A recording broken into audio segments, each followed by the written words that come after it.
De tout temps, les plantes carnivores ont aiguisé la curiosité. Les sorcières et les alchimistes leur prêtaient des propriétés exceptionnelles. Les cinéastes et auteurs de bandes dessinées les transforment en monstres affamés. Laissons-nous attirer par leur étrange beauté, osons pénétrer dans leur univers. Attention, certains pourraient même se laisser dévorer par cette passion.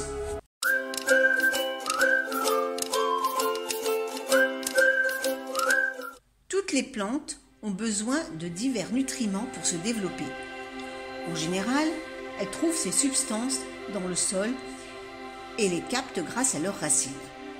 Cependant, pour coloniser des milieux très pauvres en matière nutritive, comme les tourbières par exemple, certaines plantes ont dû se modifier pour compléter leur nourriture. C'est ainsi que des pièges sont apparus au niveau des feuilles. Certaines s'équipèrent de profondes trappes remplies de liquide, de mâchoires articulées ou encore de sécrétions visqueuses où viennent s'engluer les proies. Grâce à cette faculté pour améliorer leur ordinaire, les plantes carnivores ont colonisé les milieux pauvres en matière organique et fortement humides, là où les autres plantes ont du mal à survivre.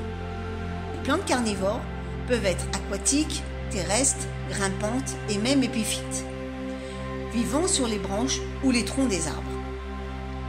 Elles ont toutes en commun une pauvreté en matière organique et une forte humidité ambiante.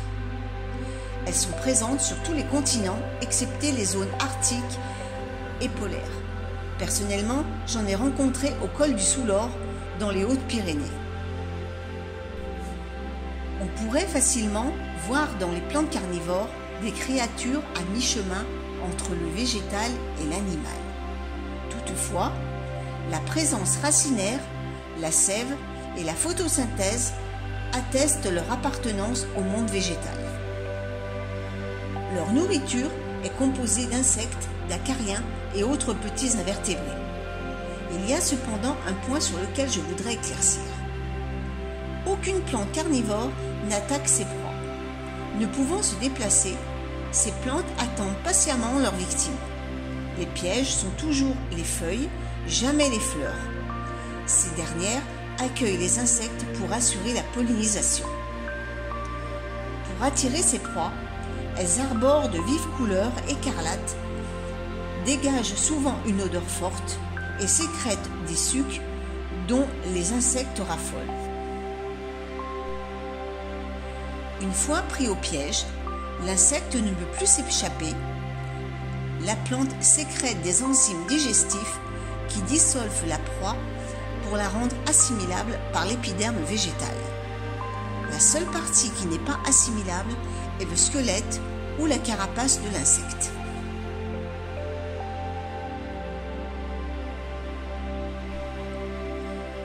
Les pièges actifs capturent leur proie après détection. Les pièges les plus remarquables est certainement celui de la dionée. Il fonctionne comme un piège à loup.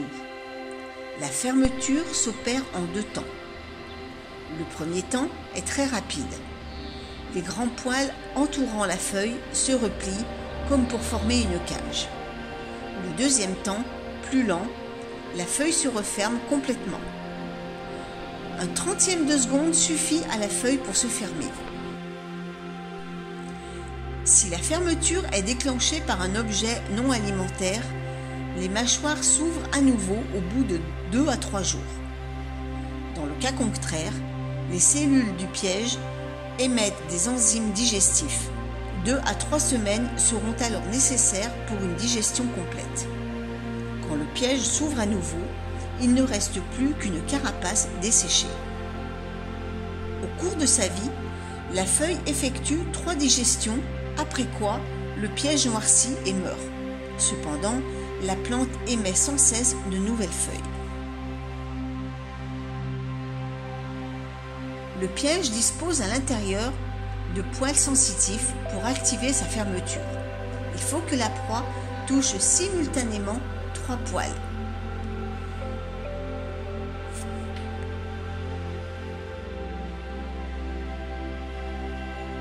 Les utriculaires, dont beaucoup d'espèces poussent dans les eaux acides, comportent des petits vésicules renflés.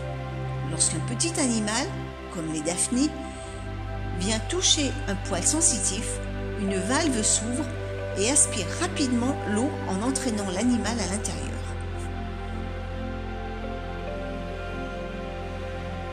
Les pièges semi-actifs retiennent leur proie à l'aide d'un mucilage. Approchez-vous à contre-jour des Drosera, vous y verrez tout un univers de perles de lumière. Les rayons du soleil font scintiller les gouttelettes qui perlent à l'extrémité de chaque poil porté par les feuilles. C'est une véritable symphonie de cristal.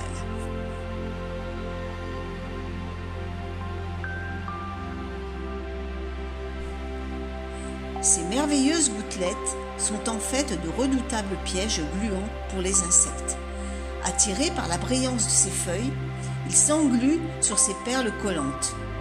Dès que l'animal est collé, les petits poils se replient très lentement et la digestion commence.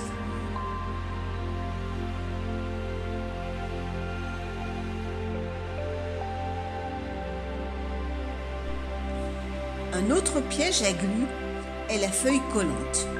La grassette, ou Pinguicula, en est un exemple. Située à la surface des feuilles, des milliers de gouttelettes minuscules donnent aux plantes un aspect gras, d'où son nom de grassette. Pour les voir, il faut une loupe. Lorsqu'un insecte est capturé, un léger repli se forme au bord de la feuille. Il permet de retenir les liquides digestifs. On rencontre deux types de glandes. Les glandes collantes sur lesquelles s'engluent les proies et les glandes digestives qui tapissent la surface de la feuille.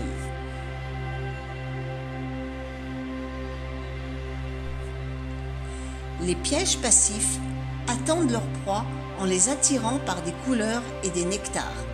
Sans mouvement, ils les retiennent dans des cornets ou par noyade dans des urnes remplies de sucre digestif. Les Sarracenia sont munis de grands cornets.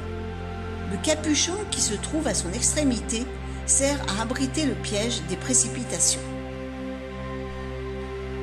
Le tube, appelé acidie, produit un nectar sur toute la hauteur pour attirer les insectes rampants et sur le pourtour du piège pour les insectes volants.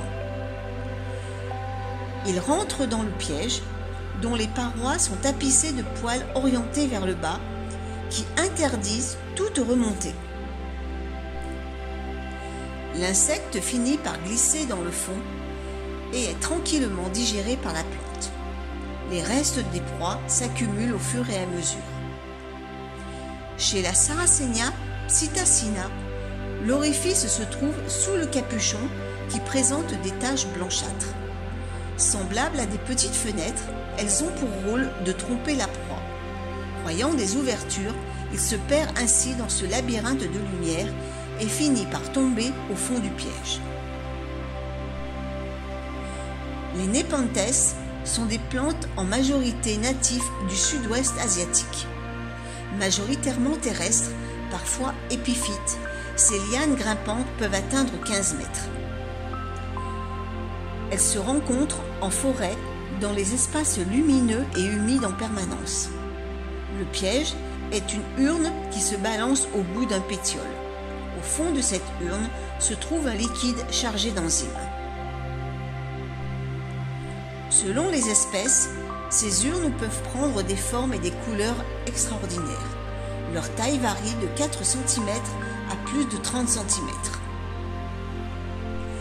Il y a encore beaucoup à dire sur les plantes carnivores. Aussi, je vous propose de nous retrouver mercredi prochain pour la deuxième partie sur ce sujet. En attendant, on se retrouve dimanche pour une nouvelle semaine au jardin.